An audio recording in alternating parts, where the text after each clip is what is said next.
এবার পড়ুয়াদের সঙ্গে সঙ্গে শিক্ষক শিক্ষিকাদেরও পরীক্ষা নেওয়া হবে। এমনই গুরুত্বপূর্ণ একটি খবর সামনে এসেছে। জানা যাচ্ছে যে পড়ুয়াদের পাশাপাশি বিভিন্ন স্কুলের শিক্ষক শিক্ষিকাদের দক্ষতাও যাচাই করা হবে।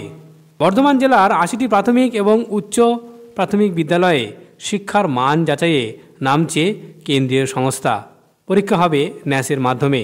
তৃতীয়, ষষ্ঠ এবং নবম শ্রেণীর পড়ুয়াদের পরীক্ষা নেওয়া হবে। বাংলা, অঙ্ক এবং বিজ্ঞান বিষয়ে পরীক্ষা হবে।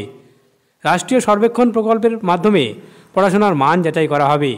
সারা দেশের বিভিন্ন স্কুলেই মান যাচাই হবে। তার মধ্যে পূর্ব বর্ধমানের ৮০টি স্কুল রয়েছে।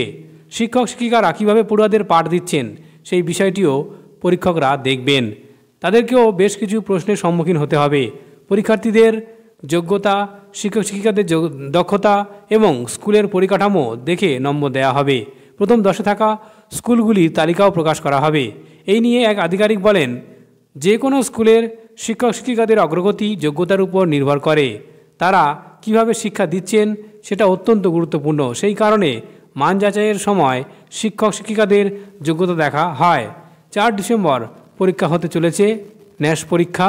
আগের পরীক্ষায় রাজ্যের ও স্কুলগুলি ভালো ফল করেছিল। এবারও তেমনটাই হবে বলে আশা করছেন আধিকারিকরা।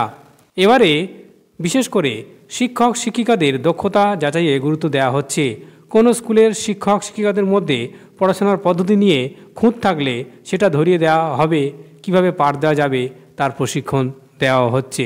এ নিয়ে পূর্ব বর্ধমানের জেলাশাসক আয়েশা রানী বলেন, স্কুলগুলিতে পড়াশোনার মান যাতে আরও ভালো হয় তার উদ্যোগ নিতে হবে।